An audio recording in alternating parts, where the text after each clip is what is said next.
कि ऑप्शंस तो बहुत मिलेंगे आपको आपके टारगेट से भटकाने के लिए, लेकिन एक संकल्प ही काफी है मंजिल तक जाने के लिए। तो स्टूडेंट, अगर आप भी 18 फरवरी को क्लास 12 हिंदी का पेपर देने जा रहे हो ना, तो आप भी संकल्प कर लो भैया कि जितना भी समय बचा है खुद को कमरे में बंद करके ऐसी तैयारी करेंगे ना कि जो बोलते हैं बेटा तुझसे नहीं होगा उनको भी करके दिखाएंगे और 18 फरवरी को हिंदी के पेपर में 100 में 95 प्लस लेकर आएंगे।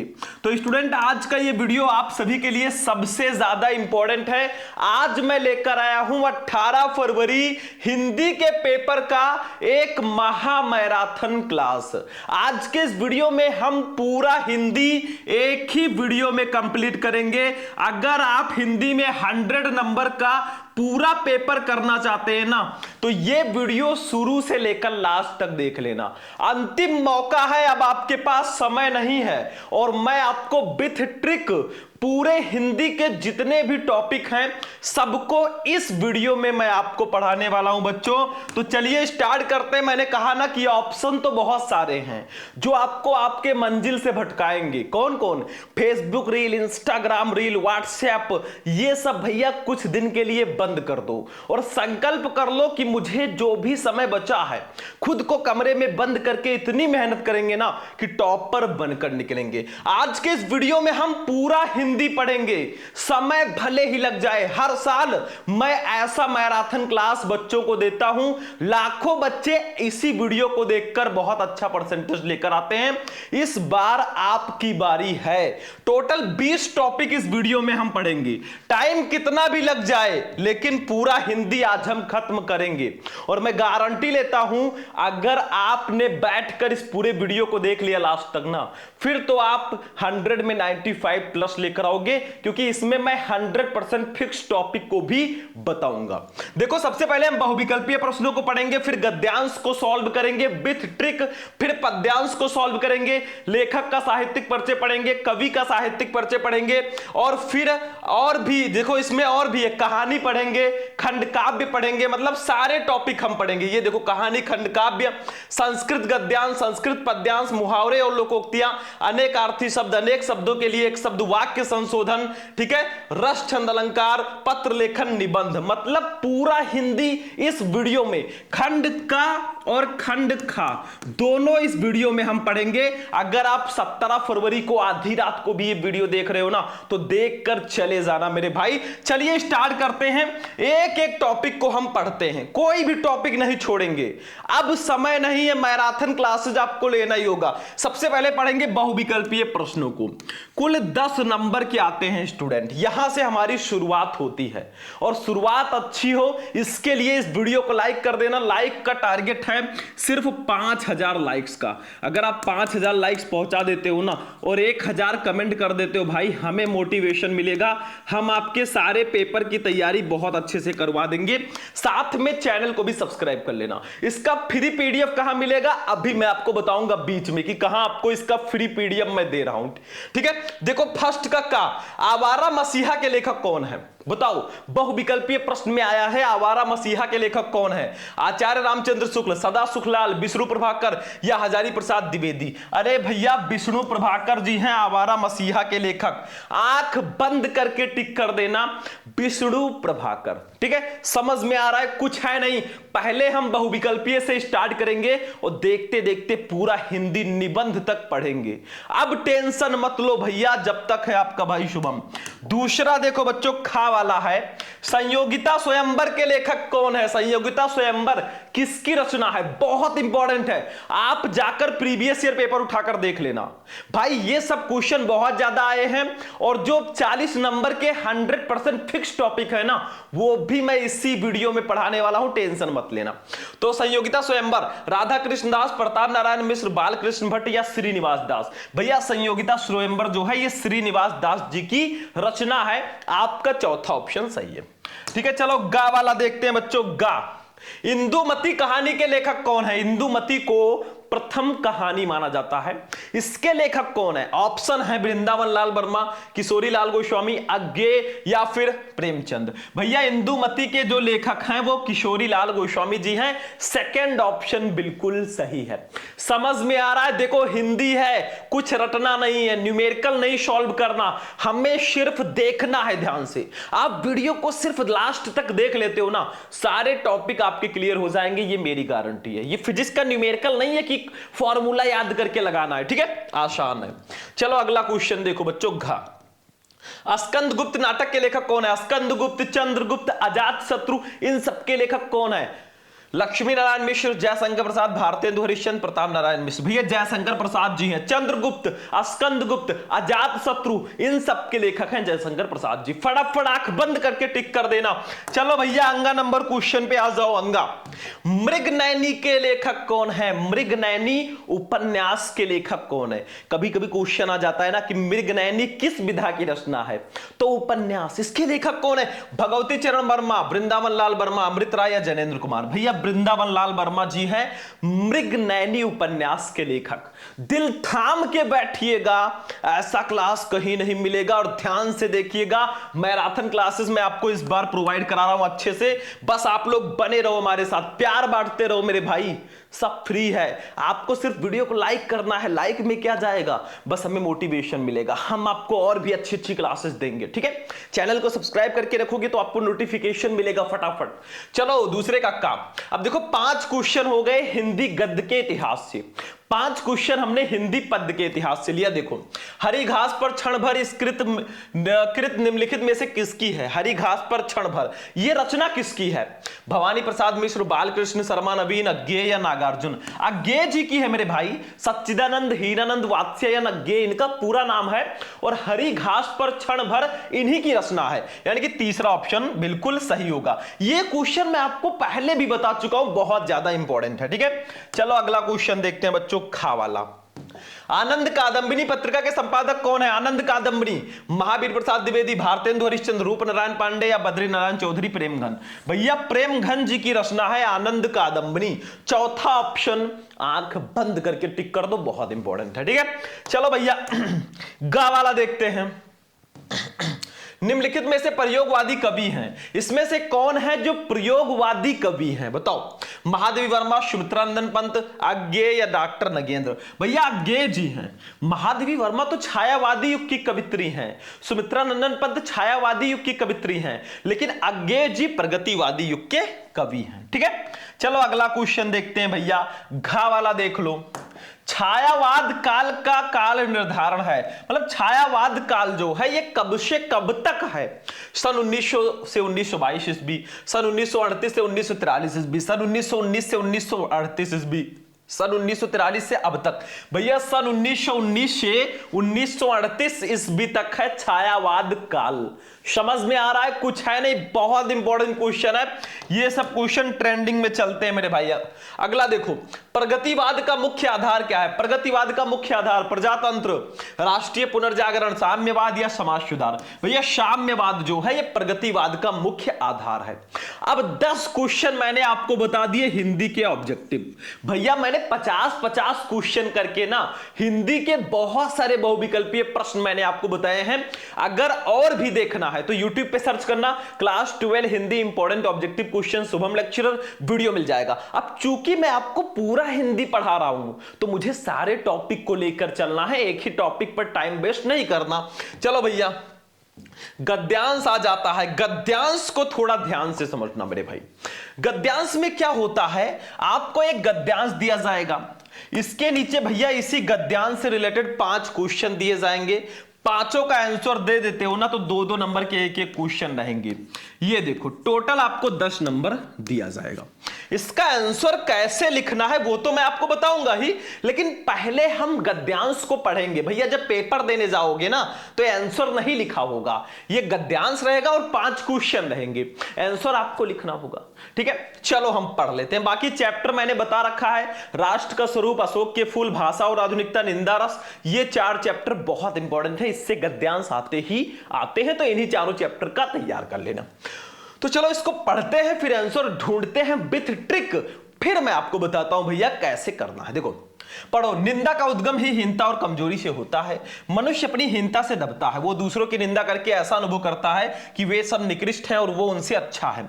उसके अहंग की इससे तुष्टि होती है। बड़ी लकीर को कुछ मिटाकर छोटी लकीर बड़ी बनती है। जो जो कर्म छीड़ होता जाता है त्यों त्यों निंदा की प्रवृत्ति बढ़ती जाती है। कठिन कर्म ही ईर्ष्या द्वेष और इनसे उत्पन्न निंदा को मारता है।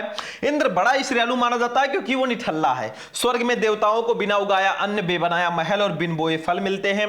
आक्रमणता में उन्हें अप्रतिष्ठित होने का भय बना रहता है, इसलिए कर्मी मनुष्यों से उन्हें ईर्ष्या होती है। अब क्वेश्चन देखो, किस चैप्टर का यह गद्यांश है?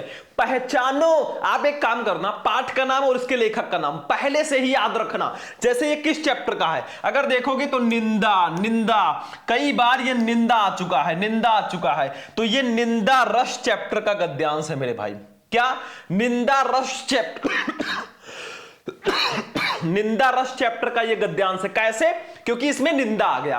राष्ट्र आया होता तो राष्ट्र का स्वरूप चैप्टर का होता, अशोक आया होता तो अशोक के फूल चैप्टर का होता। ठीक है, तो चलो भैया देखते हैं क्वेश्चन। देखो, उपरोक्त गद्यांश के पाठ और लेखक का नाम लिखिए। पाठ का नाम निंदा रस। अब चैप्टर का नाम आप पहले से ही याद रखना। चैप्टर का नाम हरिशंकर, सॉरी लेखक का नाम पहले से ही याद रखना। तो निंदा रस के लेखक है हरिशंकर परसाई जी। ठीक है, क्लियर है? कुछ नहीं करना मेरे भाई, बस आपको पाठ का नाम और उसके लेखक का नाम आना चाहिए। ठीक है, दूसरा, रेखांकित अंश की व्याख्या कीजिए। बस आप इतने का व्याख्या कर दो अपने शब्दों में। भैया कोई मंत्र वंत्र नहीं पढ़ना, हमें इसी को थोड़ा बहुत एक्सचेंज करके लिख देना है, नंबर मिल जाएगा। मतलब इसी को थोड़ा अपने स्टाइल में। अब भी मैं बताऊंगा, बाकी तीनों क्वेश्चन बहुत आसान है। देखो, निंदा का उद्गम कहां से होता है, तो देखो यहां पे कीवर्ड आप ढूंढो क्वेश्चन का, निंदा उद्गम, ये कीवर्ड है, इसको जाकर गद्यांश में ढूंढो। ये देखो, निंदा उद्गम मिल गया हमारा, तो यही लाइन उठाकर लिख दो, निंदा का उद्गम हीनता और कमजोरी से होता है। यही इसका सही आंसर होगा मेरे भाई, यही इसका राइट आंसर है। मतलब आप क्वेश्चन का कीवर्ड जाकर ढूंढो गद्यांश में, जहां मिल जाए आंसर लिख दो। अगर आपको बिल्कुल नहीं आ रहा है तो, अगर थोड़ा बहुत आ रहा है तब तो आप ढूंढ लोगे। चौथा, निंदक व्यक्ति दूसरों की निंदा करके कैसा अनुभव करता है, तो दूसरों की निंदा, अनुभव, ये सब कीवर्ड है। निंदक व्यक्ति, तो देखो इसको ढूंढो। ये देखो, वो दूसरों की निंदा करके ऐसा अनुभव करता है कि वे सब निकृष्ट हैं और वो उनसे अच्छा है। देखो, दूसरों की निंदा, अनुभव, ये सब आ गया वर्ड, तो यही हमारा सही आंसर होगा। बस लिख दो, काम खत्म है। ठीक है, अगला क्वेश्चन देखो बच्चों, निंदक व्यक्ति हो गया ये। इंद्र को ईर्ष्यालु क्यों माना जाता है, तो इंद्र ईर्ष्यालु, देखो ये लिखा है, इंद्र बड़ा ईर्ष्यालु माना जाता है क्योंकि वो निठल्ला है। मतलब निठल्ला होने के कारण इंद्र को ईर्ष्यालु माना जाता है। वो काम काज नहीं करता, बस बैठकर आराम से खाता है स्वर्ग में। समझ में आ गया? चलो भैया, अब इसका आंसर जब लिखेंगे ना, तो निंदा का डॉट डॉट डॉट डॉट करके होती है, ऐसे लिख देंगे। हिंदी की पूरी कॉपी लिखना मैंने बताया है, YouTube पे सर्च करना, हिंदी की कॉपी कैसे लिखें, शुभम लेक्चर वीडियो मिल जाएगा, जाकर जरूर देखना। ठीक है, तो ये देखो, जब इसको लिखेंगे, निंदा का डॉट डॉट डॉट डॉट करके होती है। पहला क्वेश्चन हमारा है, उपरोक्त गद्यांश के पाठ और लेखक का नाम लिखिए। आप डायरेक्ट भी लिख सकते हो कि पाठ का नाम निंदा रस, लेखक का नाम हरिशंकर परसाई, लेकिन हम संदर्भ के रूप में भी लिख सकते हैं, दोनों सही है। आपका वो आसान रहेगा, वो लिख देना। ठीक है, देखो, प्रस्तुत गद्यांश हमारी पाठ्यपुस्तक के गद्य भाग में संकलित तथा हिंदी के प्रसिद्ध व्यंग्यकार श्री हरिशंकर परसाई द्वारा लिखित निंदा रस शीर्षक निबंध से अवतरित है। 2 नंबर कंप्लीट। भैया कुछ नहीं करना, इसमें भी पाठ का नाम, लेखक का नाम दिया गया है, वही लिखा गया है और 2 नंबर आपको दे दिया गया। ठीक है, चलो दूसरा क्वेश्चन, रेखांकित अंश की व्याख्या कीजिए। किसकी व्याख्या करनी है देख लो, कहां है ये। इंद्र बड़ा ईर्ष्यालु माना जाता है क्योंकि वो निठल्ला है। स्वर्ग में देवताओं को बिना उगाया अन्न, बेबनाया महल और बिन बोए फल मिलते हैं। आक्रमणीयता में उन्हें अप्रतिष्ठित होने का भय बना रहता है, इसलिए कर्मी मनुष्यों से उन्हें ईर्ष्या होती है। भैया इसकी व्याख्या कर देनी है अपने शब्दों में, चलो कर देते हैं। क्या करना, इसी को थोड़ा बढ़ा चढ़ा के लिख दो। देखो, ये रेखांकित अंश की व्याख्या हेडिंग डाल देना। देखो, लेखक कहता है कि इंद्र को बड़ा ईर्ष्यालु माना जाता है क्योंकि वो निठल्ला रहता है। देखो, वही चीज थोड़ा चेंज करके लिखा गया है। उसे कुछ नहीं करना पड़ता, उसे खाने के लिए अन्न नहीं उगाने पड़ते, फल पाने के लिए पेड़ नहीं बोने पड़ते तथा रहने के लिए बना बनाया महल मिल जाता है। स्वर्ग में ये सभी चीजें स्वतः प्राप्त हो जाती हैं। इन्हें प्राप्त करने के लिए कुछ भी श्रम नहीं करना पड़ता। खाली रहने के कारण उसे अपनी अप्रतिष्ठा का डर बना रहता है। 2 नंबर कंप्लीट। मेरे भाई वही मैंने चेंज करके लिख दिया, कुछ है अरे नहीं भाई, कुछ नहीं करना। तीसरा, निंदा का उद्गम कहां से होता है? अभी मैंने आंसर बताया था, निंदा का उद्गम कहां से होता है। ये देखो तीसरे का आंसर, देखो ध्यान से, ये देखो थोड़ा और इसमें है, लिख देना इस दूसरे वाले में। इसलिए वो किसी तपस्वी के तपस्या करते देखकर, किसी कर्मठ व्यक्ति को श्रेष्ठ कर्म करते देखकर ही भयभीत हो जाता है कि कहीं ये अपनी कर्मठता से मेरे पद को ना छीन ले, अतः वो उससे ईर्ष्या करने लगते। यहां पर आपका 2 नंबर कंप्लीट होगा। मतलब ये रेखांकित अंश की व्याख्या में इतना लिखना है, ठीक है। तीसरा क्वेश्चन था कि निंदा का उद्गम कहां से होता है, तो निंदा का उद्गम हीनता और कमजोरी से होता है। 2 नंबर कंप्लीट। देखो स्टार्टिंग के अगर आपने दोनों क्वेश्चन का आंसर दे दिया ना, तो बाकी तीनों क्वेश्चन हलवा होते हैं, ठीक है। अगला क्वेश्चन देखो चौथा, निंदक व्यक्ति दूसरों की निंदा करके कैसा अनुभव करता है। तो ये भी बहुत ज्यादा सिंपल है मेरे भाई, बहुत। देखो ये निंदक व्यक्ति दूसरों की निंदा करके ऐसा अनुभव करता है कि वे सब निकृष्ट हैं और वो उनसे अच्छा है। बस 2 नंबर कंप्लीट। अगला देख लो नेक्स्ट वाला, देखो ये, इंद्र को ईर्ष्यालु क्यों माना जाता है। अरे भैया अभी तो मैंने आंसर ढूंढ के बताया था। थोड़ा आप लोग थोड़ा एडवांस बनो भाई, थोड़ा फास्ट रहो, क्योंकि ये 5G का जमाना है, 3G 4G गया। देखो निठल्ला होने के कारण इंद्र को ईर्ष्यालु माना जाता है। 2 नंबर कंप्लीट। ऐसे करके आओगे 10 में 10 लेकर आओगे भाई, ये मेरी गारंटी है। बाकी कुछ है नहीं, बस आपको गद्यांश को ध्यान से पढ़ना है, उसके क्वेश्चन का आंसर देना है। बाकी 2 गद्यांश रहेंगे, करना एक ही होगा, जो आपको आएगा कर देना। पद्यांश पे आ जाओ बच्चों। पद्यांश भाई, पद्यांश में मैंने देखा है बहुत सारे बच्चों को प्रॉब्लम होती है, और होगा भी, रहता तो सेम ही है। आपको पद्यांश दिया गया, नीचे 5 क्वेश्चन दिए गए, आंसर दे दो। लेकिन पद्यांश में क्या होता है मैं आपको क्लियर कर देना चाहता हूं, इसमें ट्रिक बहुत ज्यादा काम नहीं करता। आप क्या कीजिएगा, 4 चैप्टर के पद्यांश पढ़ लीजिएगा, जैसे पवन दूतिका, श्रद्धा मनु, कैकेयी का अनुताप, गीत। ये 4 चैप्टर बहुत इंपॉर्टेंट है, इससे आता ही आता है। तो ये जो हमारा दिया गया है कैकेयी का अनुताप चैप्टर का है, इसके जो कवि हैं मैथिली शरण गुप्त जी हैं। अभी देखना क्या होता है, श्री राम जी के पास जो है भरत और अयोध्यावासी उनसे मिलने गए हैं, क्योंकि कैकेयी जी ने श्री राम जी को 14 वर्ष का वनवास भिजवा दिया था, ताकि जो राज्य है ना उनके राज जो है अयोध्या का जो महाराजा है वो भरत बन जाए, उनके पुत्र बन जाए, ठीक है। लेकिन भरत ऐसे नहीं थे, वो चाहते थे हम सब साथ में रहें। देखो क्या है, श्री राम जी से मिलने भरत और अयोध्यावासी गए हुए हैं, साथ में कैकेयी जी भी हैं। तो होता क्या है देखो, तदंतर बैठी सभा उटज के आगे, पंचवटी में श्री राम जी के कुटिया के सामने, उटज का मतलब कुटिया के सामने सभा बैठी हुई है। नीले बितान के तले दीप बहु जागे। ऐसा लग रहा है ना कि नीले बितान, नीले आसमान के नीले मंडप, बितान का मतलब मंडप के तले नीचे दीपक बहु जागे, बहुत सारे जगमगा रहे हों। मतलब श्री राम, पंचवटी में श्री राम जी की कुटिया के सामने सभा बैठी हुई है। उनको देखकर ऐसा लग रहा है ना कि आकाश रूपी मंडप के नीचे बहुत सारे तारे जगमगा रहे हो, ऐसा लग रहा है, ठीक है।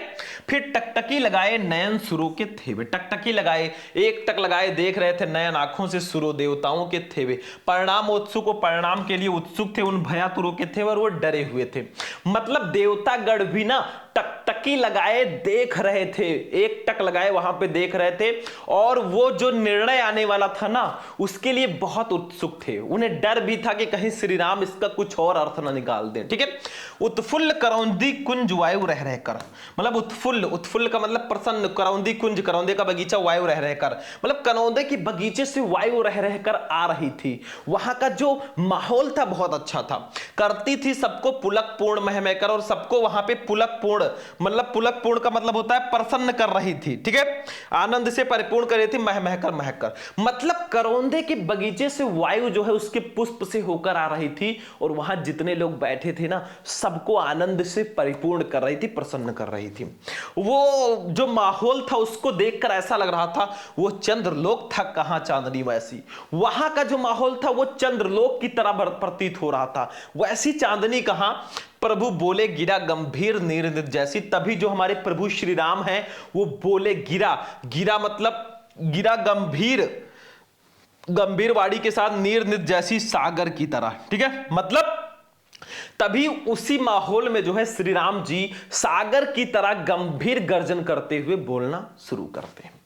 अब क्वेश्चन देखो क्या है, पहला क्वेश्चन है, देखो हिंदी मीनिंग पता है तो आपके लिए बहुत आसान हो जाएगा। देखो ऊपर पद्यांश के शीर्षक और कवि का नाम लिखिए। भैया शीर्षक का नाम है कैकेयी का अनुताप, कवि का नाम है मैथिली शरण गुप्त। दूसरा, रेखांकित अंश की व्याख्या कीजिए। इन दोनों लाइनों का व्याख्या कर दो। वो चंद्रलोक था कहां चांदनी वैसी, प्रभु बोले गिरा गंभीर निर्निधि जैसी।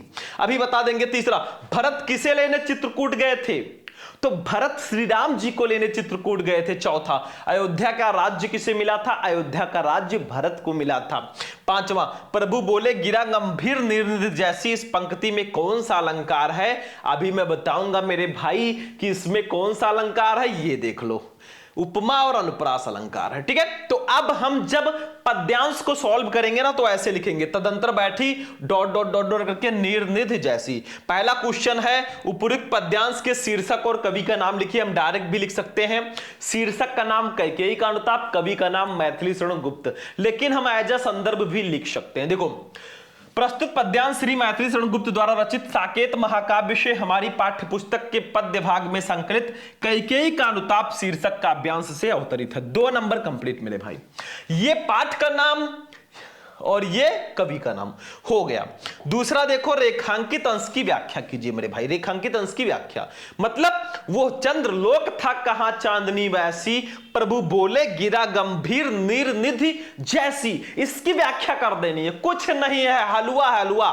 देखो ये रेखांकित अंश की व्याख्या हेडिंग डालेंगे, लिखेंगे कि पंचवटी में तारों से परिपूर्ण चांदनी रात्रि में सभा हो रही थी। उस सभा में अयोध्या से भरत के साथ आए हुए सभी लोग शांति से बैठे हुए थे। उपस्थित सभी लोग उस सभा में होने वाले निर्णय के परिणाम को जानने के लिए उत्सुक थे। उस सभा के मौन को तोड़ते हुए राम ने भरत को संबोधित करते हुए कहा कि हे भरत, अब तुम अपनी इच्छा बताओ। राम के द्वारा अत्यधिक गंभीर वाणी में बोलने से सभा को ऐसा प्रतीत हुआ कि समुद्र का जल गंभीर गर्जन कर रहा हो। 2 नंबर कंप्लीट। वही चीज जो मैंने बताया, इन सब का पीडीएफ भैया आपको मिलेगा बिल्कुल फ्री, वो भी हमारे ऐप पर, Shubham lecturer app play store से डाउनलोड कर लेना, वहीं पर आपको इसका फ्री पीडीएफ मिल जाएगा। समझ में आ गया? वही मैं कह रहा था, फ्री में दूंगा। तीसरा, भरत किसे लेने चित्रकूट गए थे, इसके लिए फ्री कंटेंट के लिए वीडियो को लाइक कर देना। वो पीडीएफ मैंने बहुत मेहनत से बनाया है और खास आप लोगों के लिए, तो वीडियो को लाइक करना तो बनता है ना, सब्सक्राइब करके रखना, बहुत सारे पीडीएफ दे दूंगा। चलो अगला, भरत राम को लेने चित्रकूट गए हुए थे। 2 नंबर कंप्लीट हो गया। चौथा देख लो क्वेश्चन मेरे भाई, क्वेश्चन नंबर 4 पे आ जाओ। अयोध्या का राज्य किसे मिला था, ये तो हलवा है, हलवा। अयोध्या का राज्य भरत को मिला था। 2 नंबर यहां पर भी कंप्लीट। चलो अगला क्वेश्चन देख लो भैया, बहुत इजी हो जाता है, सिर्फ 2 क्वेश्चन, चाहे गद्यांश हो या पद्यांश हो। स्टार्टिंग के 2 क्वेश्चन में थोड़ा दिमाग लगाना पड़ता है, बाकी आसान है। प्रभु बोले गिरा गंभीर निर्निधि जैसी, इस पंक्ति में कौन सा अलंकार है, तो देख लो भैया, इस पंक्ति में अलंकार जो होगा उपमा और अनुप्रास होगा। 2 नंबर।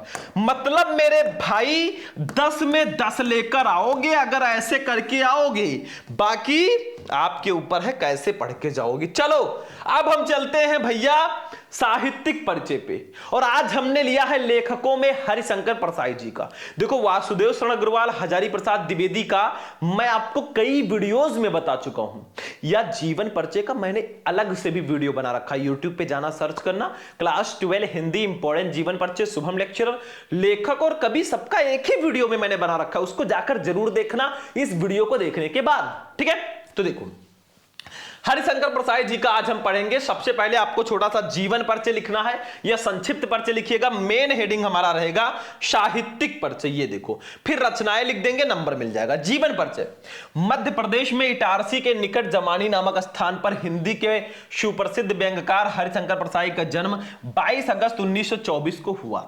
इनकी प्रारंभिक शिक्षा मध्य प्रदेश में हुई। नागपुर विश्वविद्यालय से हिंदी में एमए करने के बाद इन्होंने कुछ वर्षों तक अध्यापन कार्य किया।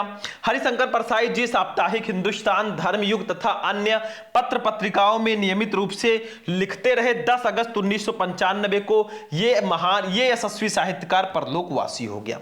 बस हो गया जीवन परिचय। साहित्यिक परिचय देख लो, व्यक्ति और समाज के नैतिक एवं सामाजिक दोषों पर मार्मिक प्रहार करने वाले व्यंग प्रधान निबंधों के लेखन में अग्रणी, शब्द और उसके भाव के पारखी परसाई जी की दृष्टि लेखन में बड़ी सूक्ष्मता के साथ उतरती थी। मतलब कैसी रचनाएं ये करते थे, कैसे लेखक थे, वो साहित्यिक पर्चे में लिखना है। अगर आपने पहले से कोई दूसरा याद कर रखा है तो भैया उसको लिख देना, अलग अलग बुक में अलग अलग तरीके से रहता है। आगे देखो, साहित्य सेवा के लिए इन्होंने नौकरी को भी त्याग दिया। वर्षों तक आर्थिक विषमताओं को झेलते हुए भी ये वसुधा नामक पत्रिका का संपादन, वसुधा नामक साहित्यिक मासिक पत्रिका का प्रकाशन एवं संपादन करते रहे। पाठकों के लिए हरिशंकर परसाई एक जाने माने और लोकप्रिय लेखक थे।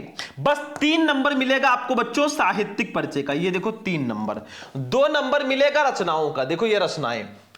कहानी, इनकी प्रमुख रचनाएं निम्न है। कहानी संग्रह में हंसते हैं रोते हैं जैसे उनके दिन फिरे। उपन्यास में रानी नागफनी की कहानी तट की खोज। निबंध संग्रह में तब की बात और थी, भूत के पांव पीछे, बेईमान की परत, पगडंडियों का जमाना, सदाचार का ताबीज, शिकायत मुझे भी है और अंत में ठिठुरता गणतंत्र, विकलांग श्रद्धा का दौर। यही रचनाएं लिख दो, 2 नंबर आपका फिक्स है। ठीक है, हो गया, समझ में आ रहा है? चलो स्क्रीनशॉट ले लो इसका, फटाफट स्क्रीनशॉट लो, फिर हम आगे बढ़ेंगे। ठीक है, मतलब एक एक का स्क्रीनशॉट लेकर रख लो मेरे भाई। अगला देखो, अब कवियों में हमने लिया है रामधारी सिंह दिनकर जी का। भाई मैथिली शरण गुप्त, महादेवी वर्मा, सुमित्रा नंदन पंत, इस सब का मैं पढ़ा चुका हूं। आज रामधारी सिंह दिनकर जी को मैं बता देता हूं। देखो मैं एक एक बताऊंगा, लेकिन अगर आपको सारे लेखक सारे कवि का जानना है ना, तो आप YouTube पे सर्च करो क्लास 12 हिंदी इंपॉर्टेंट जीवन परिचय शुभम लेक्चरर, वीडियो मिल जाएगा मेरे भाई। चलो रामधारी सिंह दिनकर जीवन परिचय।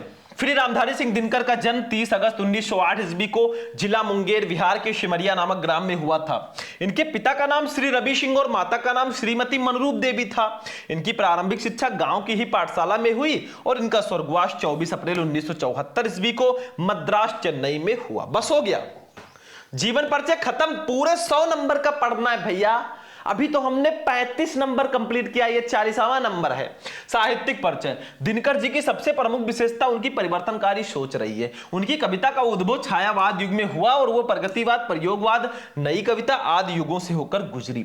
इस दीर्घ काल में जो आरंभ से अंत तक उनके काव्य में रही वो है उनका राष्ट्रीय स्वर। दिनकर जी राष्ट्रीय भावनाओं के ओजस्वी गायक रहे हैं।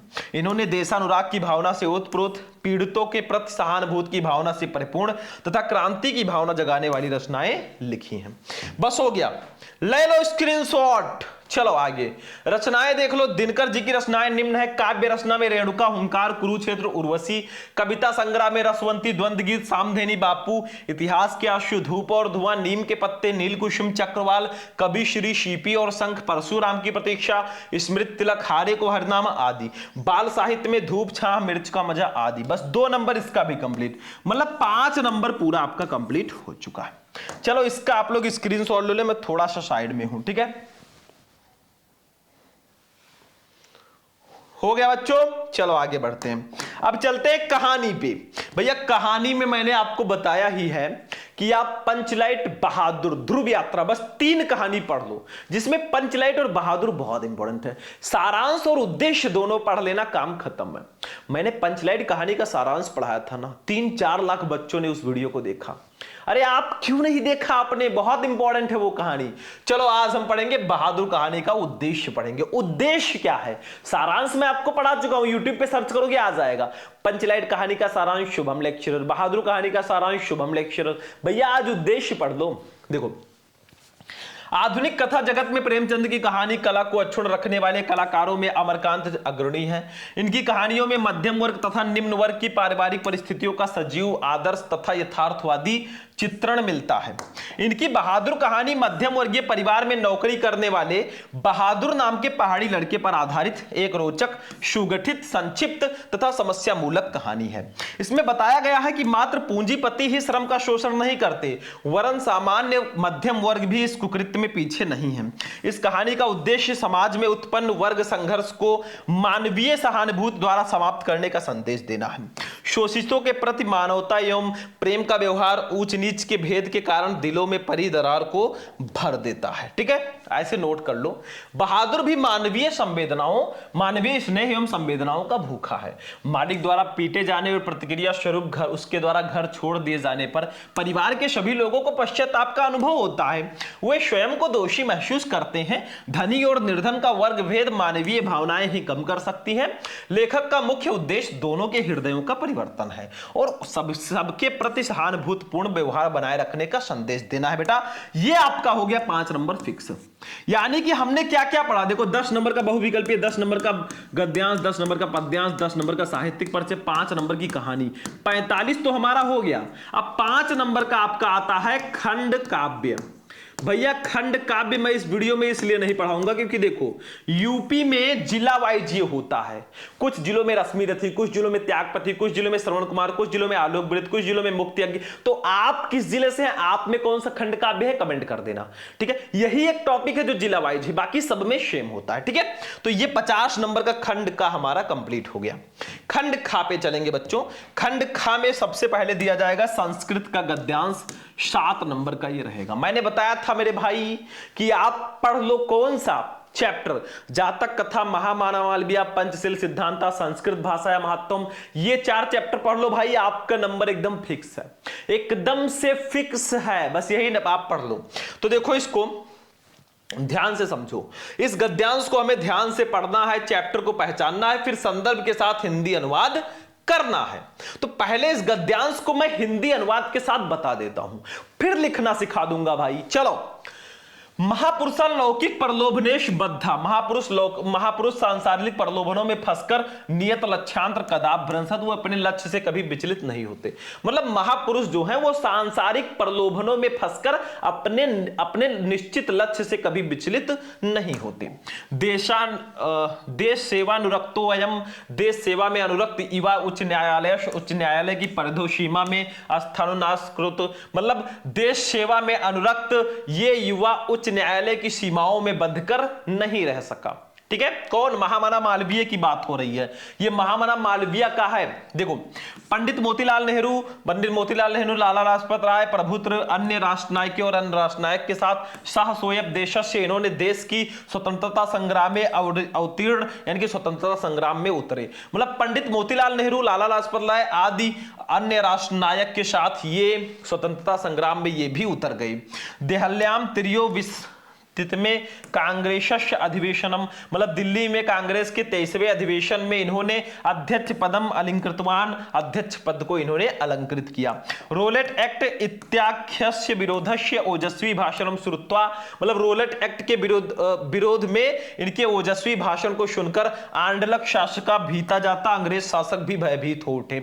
बहुवारम कारागारे निशिथ अपि, मतलब बहुत बार कारागार में जाने के बावजूद भी अयम वीरम देश सेवा व्रतम नात्यजत, इस वीर ने देश सेवा का व्रत नहीं तोड़ा।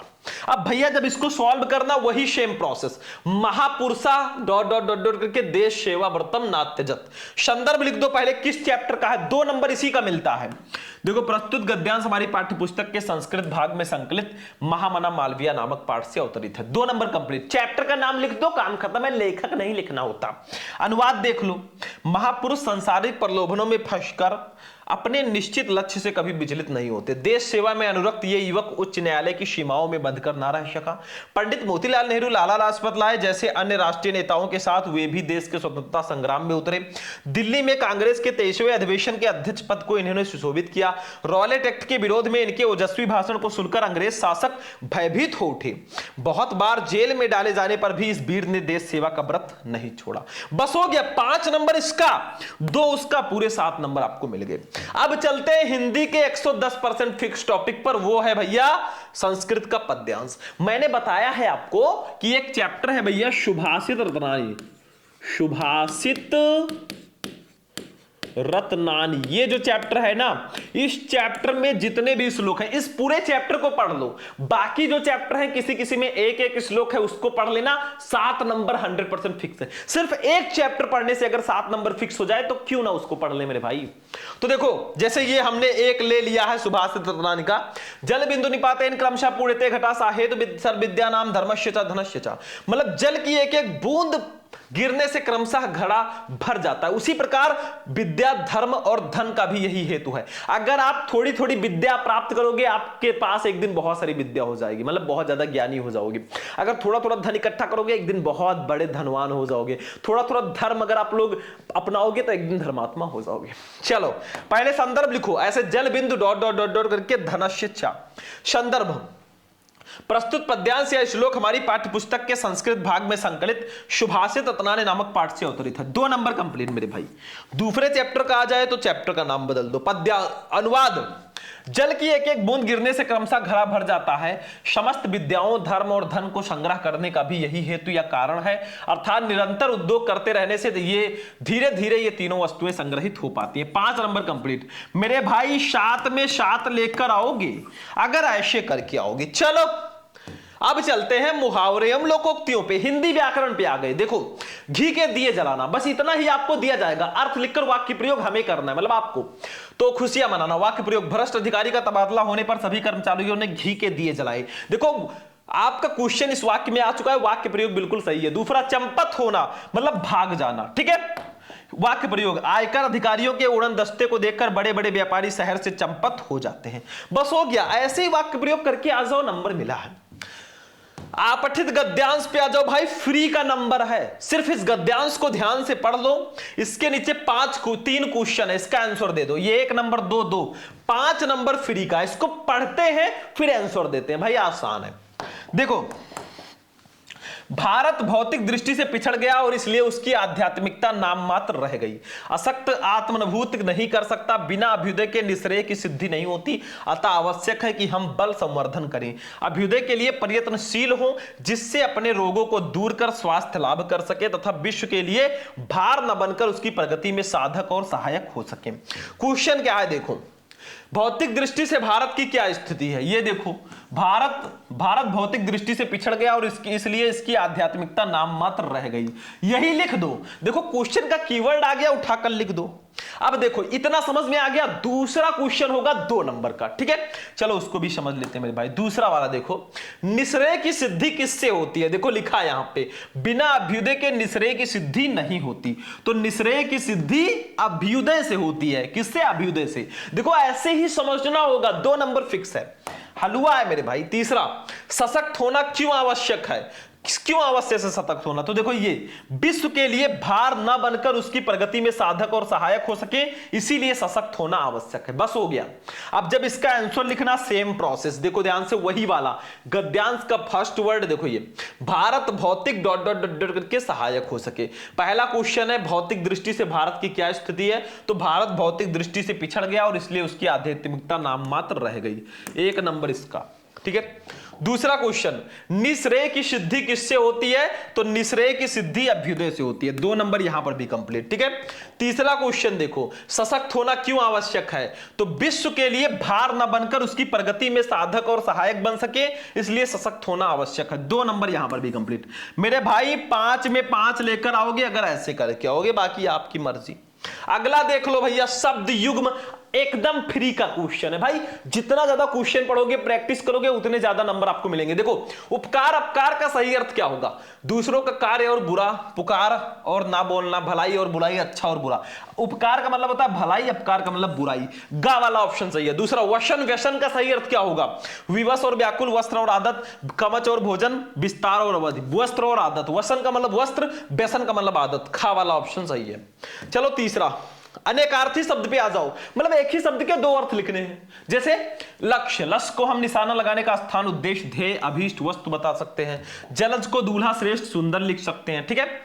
शायद ये दूसरा है, जलज का नहीं है, ये किसी दूसरे का है। चलो जलज का हम क्या लिख सकते हैं, कमल लिख सकते हैं, ठीक है। बाकी आप देख लेना। वह अनेक शब्दों के लिए एक शब्द पे चलते हैं भाई। ये देखो, जिसने इंद्रियों को जीत लिया हो वो क्या कहलाएगा, इंद्रियवान, विजेता, जितेंद्रिय या संत। भैया जितेंद्रिय मतलब जीत लिया है इंद्रियों को। दूसरा, जीवित रहने की उत्कट इच्छा, जिजीविषा, जीवन, जीवन की शक्ति या महत्वाकांक्षा। भैया जिजीविषा, जीवित रहने की उत्कट इच्छा को जिजीविषा बोलते। वाक्य संशोधन पे आ जाओ बेटा। वाक्य संशोधन 2 नंबर का आएगा, कुछ नहीं है। जैसे देखो, मीरा कृष्ण भक्त कवित्री है, ये गलत है। मीरा कृष्ण भक्त कवित्री थी, ये सही है, ठीक है, बस हो गया। या है भी लिख दो, कवित्री को सही कर दो। दूसरा, मेरा बाल सफेद हो रहा है, गलत है, मेरे बाल सफेद हो रहे हैं, ये सही है। चलो अब रस छंद अलंकार को भी देख लेते हैं लगे हाथ। देखो रस छंद अलंकार 2-2 नंबर के तीनों आते हैं, 6 नंबर। मैंने एक ही वीडियो में सारे रस, सारे छंद, सारे अलंकार पढ़ा रखे हैं। YouTube पे सर्च करना रस छंद अलंकार शुभम लेक्चर, वीडियो मिल जाएगा, ठीक है। आज मैं आपको एक एक बताऊंगा। रस में हम वीर रस पढ़ेंगे। देखो वीर रस का स्थायी भाव उत्साह है। जब उत्साह नामक स्थायी भाव विभाव, अनुभव और संचारी भाव से संयोग करता है तब वीर रस की उत्पत्ति होती है। अब अगर हास्य रस का लिखना है, इसी ट्रिक से लिख सकते हैं। हास्य रस का स्थायी भाव हास है। जब हास नामक स्थायी भाव विभाव, अनुभव, संचारी भाव से संयोग करता है तब हास रस की उत्पत्ति होती है, ठीक है। और करुण रस का स्थायी भाव शोक है। ऐसे हम डेफिनेशन बनाते हैं, ट्रिक है ये। उदाहरण देखो, खूब लड़ी मर्दानी वो तो झांसी वाली रानी थी, ये उदाहरण है। सबसे अच्छा, सबसे बेटर उदाहरण है वीर रस का। चलो भैया छंद पे चलते हैं। दोहा पढ़ेंगे आज। दोहा अर्धसमात्रिक छंद है, इसमें 4 चरण होते हैं। इसके पहले और तीसरे चरण में 13 मात्राएं और दूसरे तथा चौथे चरण में 11 मात्राएं होती हैं। जैसे देखो, मेरी भव बाधा हरो राधा नागर सोई, जातन की झाई परे श्याम हरिद्युत हुई। पहला चरण, दूसरा चरण, तीसरा चरण, चौथा चरण, ठीक है। देखो पहले और तीसरे में 13। देखो 2 2 4 1 5 1 6 2 8 2 10 1 11 2 13। दूसरे में भी 2 1 3 1 4 2 6 2 8 2 10 1 11 2 13। इसमें देखो 2 2 4 2 6 1 7 1 8 2 10 1 11। इसमें 2 1 3 1 4 5 6 7 8 2 10 11, ठीक है। तो पहले तीसरे में 13, दूसरे चौथे में 11, ये होगा दोहा। बहुत सिंपल है मेरे भाई, कुछ करना नहीं है, बस यही आपका उदाहरण हो जाएगा। बाकी रस छंद अलंकार पर मैं वीडियो बना चुका हूं, जाकर देखो। सारे रस, सारे छंद, सारे अलंकार उसमें मिल जाएंगे, ठीक है। चलो अगला, रूपक अलंकार। अलंकार में मैंने रूपक को लिया है। देखो जहां उपमेय में उपमान का अभेद रूप से आरोप किया जाए वहां रूपक अलंकार होता है। अब उपमेय क्या है? जिसकी तुलना की जाए। उपमान क्या है? जिससे तुलना की जाए। जैसे उदाहरण, चरण कमल बंधु हरिराई, श्री कृष्ण जी के चरण कमल के समान है। स्पष्टीकरण कर दो, उपमेय होगा चरण, क्योंकि जिसकी तुलना की जाए वो उपमेय होगा। तो चरण की तुलना की जा रही है, किससे? जिससे तुलना की जाए वो उपमान होगा। कमल से की जा रही है तो ये उपमान होगा। बस इसको भी नोट करो भैया। तब हम चलेंगे पत्र लेखन पे। वीडियो को लाइक करते हुए चलना भाई। मैं इतना चिल्ला रहा हूं ना, किस लिए? ताकि आप लोग सुधरे, आप लोगों का परसेंटेज अच्छा हो। चलो भैया आप चलते हैं रस छंद पत्र लेखन को देखते हैं।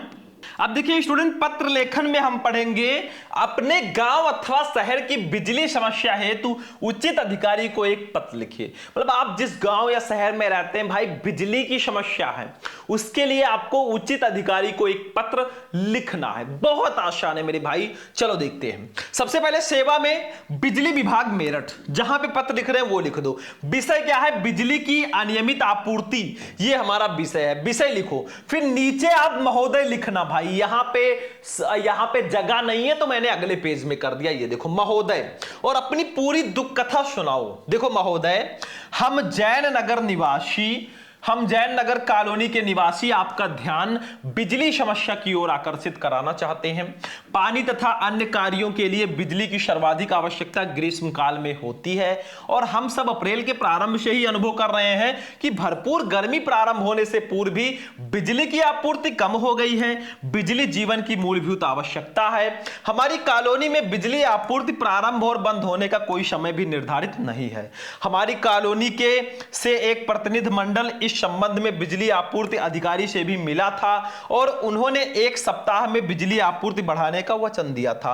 खेद है कि आज 3 सप्ताह व्यतीत हो जाने पर भी कोई कार्रवाई इस संबंध में नहीं हुई है। फिर नीचे आप लोग लिखना, इस स्थिति में आपसे हमारा निवेदन है कि कृपया हमारी समस्या की ओर ध्यान दें और इसका शीघ्र समाधान कराएं। यदि बिजली आपूर्ति तुरंत बढ़ाना संभव नहीं है तो कम से कम उसका समय तो निर्धारित किया जा सकता है। शीघ्र कार्रवाई की आशा में। दिनांक, हम हैं आपके जैन नगर निवासी। जैसे कई लोग मिलकर इस बिजली की समस्या के लिए पत्र लिख रहे हैं तो 1 2 3 करके लिख देंगे ऐसे से, ठीक है। बस इतना करना है। मतलब मैं प्रोसेस बता देता हूं, सबसे सिंपल पत्र लिखने का तरीका समझो। सबसे पहले सेवा में जिसको पत्र लिख रहे हैं वो, फिर विषय लिखो, फिर महोदय लिखकर अपनी पूरी प्रॉब्लम बताओ, पूरी दुख कथा बताओ। फिर आप दिनांक डालो, भवदीय काखागा लिखो, काम खत्म, ठीक है। चलो निबंध देख लेते हैं भैया, लास्ट टॉपिक होगा निबंध। और आज हम आपको बताएंगे विज्ञान वरदान या अभिशाप निबंध। भैया पूरे 9 नंबर का ये आता है, और अगर ऐसे लिख कर आओगे ना पूरे नंबर मिलेंगे। अरे विज्ञान वरदान या अभिशाप बहुत दिन से ये फेमस निबंध है, तो इसको हम अवॉइड नहीं कर सकते। देखो ध्यान से, बहुत ध्यान से समझना।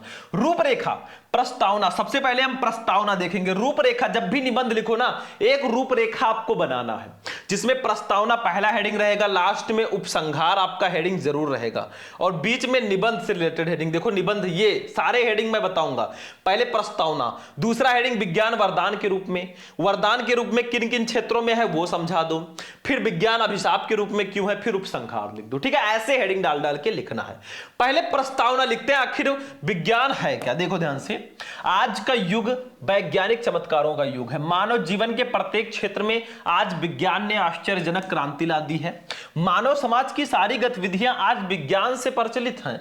दुर्जय प्रकृति पर विजय प्राप्त कर आज विज्ञान मानव का भाग्य विधाता बन बैठा है। अज्ञात रहस्यों की खोज में उसने आकाश की ऊंचाइयों से लेकर पाताल की गहराइयां तक नाप दी हैं। उसने हमारे जीवन को शब ओर से इतना प्रभावित कर दिया है कि विज्ञान शून्य विश्व की आज कोई कल्पना नहीं कर सकता। किंतु दूसरी ओर हम यह भी देखते हैं कि अनियंत्रित वैज्ञानिक प्रगति ने मानव के अस्तित्व पर ही प्रश्न चिन्ह लगा दिया है। यह प्रस्तावना हो गया। विज्ञान वरदान के रूप में देखो, आधुनिक मानव का संपूर्ण पर्यावरण विज्ञान के वरदानों के आलोक से आलोकित है। प्रातः जागरण से लेकर रात के सोने तक के सभी क्रियाकलाप विज्ञान द्वारा प्रदत्त साधनों के सहारे ही संचालित होते हैं। प्रकाश, पंखा, पानी, साबुन, gas stove, fridge, cooler, heater और यहां तक कि शीशा कंघी से लेकर रिक्शा, साइकिल, स्कूटर, बस, कार, रेल, हवाई जहाज, टीवी, सिनेमा, रेडियो आदि जितने भी साधन का हम अपने दैनिक जीवन में उपयोग करते हैं वे सब विज्ञान के ही वरदान हैं। इसलिए तो कहा जाता है कि आज का अभिनव मनुष्य विज्ञान के माध्यम से प्रकृति पर विजय पा चुका है। देखो लिखा है, ये डायलॉग भी लिख देना, आज की दुनिया विचित्र नवीन, प्रकृति पर सर्वत्र विजयी पुरुष आसीन है। बंधे नर के करों में वार विद्युत भाप, हुक्म पर चढ़ता उतरता पवन का ताप है नहीं बाकी कहीं व्यवधान, लाग सकता नर सरित गिर सिंधु एक समान। ठीक है, अब देखो भैया वरदान के रूप में जैसे यातायात के क्षेत्र में विज्ञान वरदान है। देखो प्राचीन काल में मनुष्य को लंबी यात्रा तय करने में वर्षों लग जाते थे, किंतु आज रेल, मोटर, जलपोत, वायुयान आदि के आविष्कार से दूर स्थानों पर बहुत शीघ्र पहुंचा जा सकता है। यातायात और परिवहन की उन्नति से व्यापार की भी काया पलट हो गई है। मानव केवल धरती ही नहीं अपितु चंद्रमा और मंगल जैसे दूरस्थ ग्रहों तक भी पहुंच गया है। अकाल, बाढ़, सूखा आदि प्राकृतिक विपत्तियों से पीड़ित व्यक्तियों की सहायता के लिए भी ये साधन बहुत उपयोगी सिद्ध हुए हैं। इन्हीं के चलते आज सारा विश्व एक बाजार बन गया है। दूसरा, संचार के क्षेत्र में बेतार के तार ने संचार के क्षेत्र में क्रांति ला दी। आकाशवाणी, दूरदर्शन, तार, दूरभाष, टेलीफोन, मोबाइल फोन, दूर मुद्रक, टेलीप्रिंटर, फैक्स आदि की सहायता से कोई भी समाचार क्षण भर में विश्व के एक छोर से दूसरे छोर तक पहुंचाया जा सकता है। कृत्रिम उपग्रहों ने इस दिशा में और भी चमत्कार कर दिया है। बस हो गया। तीसरा, दैनिक जीवन में विद्युत के आविष्कार ने मनुष्य की दैनिक सुख सुविधाओं को बहुत बढ़ा दिया है। वो हमारे कपड़े धोती है, उन पर प्रेस करती है, खाना पकाती है, सर्दियों में गर्म जल और गर्मियों में शीतल जल उपलब्ध कराती है, गर्मी सर्दी दोनों से समान रूप से हमारी रक्षा करती है। आज की समस्त औद्योगिक प्रगति इसी पर निर्भर है। चौथा, स्वास्थ्य एवं चिकित्सा के क्षेत्र में मानव को भयानक और संक्रामक रोगों से पर्याप्त सीमा तक बचाने का श्रेय विज्ञान को ही है। कैंसर, क्षय, टीबी, हृदय रोग एवं अनेक जटिल रोगों का इलाज विज्ञान द्वारा ही संभव हुआ है। एक्सरे एवं अल्ट्रासाउंड टेस्ट, एंजियोग्राफी, कैट या सीटी स्कैन आदि परीक्षणों के माध्यम से शरीर के अंदर के रोगों का पता सरलता पूर्वक लगाया जा सकता है। औद्योगिक क्षेत्र में भारी मशीनों के निर्माण ने बड़े बड़े कल कारखानों को जन्म दिया है, जिससे श्रम, समय और धन की बचत के साथ साथ प्रचुर मात्रा में उत्पादन संभव हुआ है। इससे विशाल जनसमूह को आवश्यक वस्तुएं सस्ते मूल्य पर उपलब्ध कराई जा सकती हैं। अब शिक्षा के क्षेत्र में मुद्रण यंत्रों के आविष्कार ने बड़ी संख्या में पुस्तकों का प्रकाशन संभव बनाया है, जिससे पुस्तकें सस्ते मूल्य पर मिल सकी हैं। इसके अतिरिक्त समाचार पत्र, पत्रिकाएं आदि भी मुद्रण क्षेत्र में हुई क्रांति के फलस्वरूप घर घर पहुंचकर लोगों का ज्ञान वर्धन कर रही हैं। आकाशवाणी, दूरदर्शन आदि की सहायता से शिक्षा के प्रचार में बड़ी सहायता मिली है। कंप्यूटर के विकास ने तो इस क्षेत्र में क्रांति ला दी है। मनोरंजन के क्षेत्र में चलचित्र, आकाशवाणी, दूरदर्शन आदि के आविष्कार ने मनोरंजन को सस्ता और सुलभ बना दिया है। टेप रिकॉर्डर, वीसीआर, वीसीडी आदि ने इस दिशा में क्रांति ला दी है और मनुष्य को उच्च कोटि का मनोरंजन सुलभ कराया है। संक्षेप में कहा जा सकता है कि मानव जीवन के लिए विज्ञान से बढ़कर दूसरा कोई वरदान नहीं है। विज्ञान अभिशाप के रूप में, अभिशाप क्यों है? अभी तक तो मैंने वरदान बताया, अभिशाप देखो विज्ञान का एक और पक्ष भी है। विज्ञान एक असीमित शक्ति प्रदान करने वाला तटस्थ साधन है। मानव चाहे जैसे इसका इस्तेमाल कर सकता है। सभी जानते हैं कि मनुष्य में दैवी प्रकृति भी है और असुरी प्रकृति भी। सामान्य रूप से जब मनुष्य की दैवी प्रकृति प्रबल रहती है तो वो मानव कल्याण से कार्य किया करता है, परंतु किसी भी समय मनुष्य की राक्षसी प्रवृत्ति प्रबल होते ही कल्याणकारी विज्ञान एकाएक प्रबलतम विध्वंस एवं संहारक शक्ति का रूप ग्रहण कर सकता है। इसका उदाहरण गत विश्व युद्ध का वो दुर्भाग्यपूर्ण पल है जबकि हिरोशिमा और नागासाकी पर एटम बम गिराया गया था। स्पष्ट है कि विज्ञान मानव मात्र के लिए सबसे बुरा अभिशाप भी सिद्ध हो सकता है। गत विश्व युद्ध से लेकर अब तक मानव ने विज्ञान के क्षेत्र में अत्यधिक उन्नति की है। अतः कहा जा सकता है कि आज विज्ञान की विध्वंस शक्ति पहले की अपेक्षा बहुत बढ़ गई है।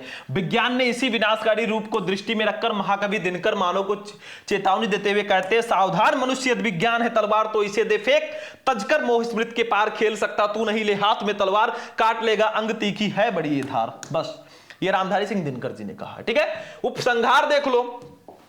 विज्ञान सचमुच तलवार है जिससे व्यक्ति आत्मरक्षा भी कर सकता है और अनाड़ीपन में अपना अंग भी काट सकता है। इससे दोष तलवार का नहीं है, उसके प्रयोक्ता का है। विज्ञान ने मानव के सम्मुख असीमित विकास का मार्ग खोल दिया है जिससे मनुष्य संसार से बेरोजगारी, भुखमरी, महामारी आदि को समूल नष्ट कर विश्व को अभूतपूर्व सुख समृद्धि की ओर ले जा सकता है। अणु शक्ति का कल्याणकारी कार्यों में उपयोग असीमित संभावनाओं का द्वार उन्मुक्त कर सकता है। बस हो गया, ये लास्ट हेडिंग था, बाकी हमारा निबंध भी हो गया। मतलब आज के इस वीडियो में हमने हिंदी के कुल 20 टॉपिक पढ़ लिए, सारे के सारे टॉपिक। आज का वीडियो कैसा लगा? ये महामैराथन अच्छा लगा वीडियो को लाइक कर देना, चैनल पर नए हो चैनल को भी सब्सक्राइब कर लेना। बाकी चलते हैं, फिर मिलेंगे किसी नेक्स्ट वीडियो में नेक्स्ट टॉपिक के साथ। तब तक के लिए जय हिंद।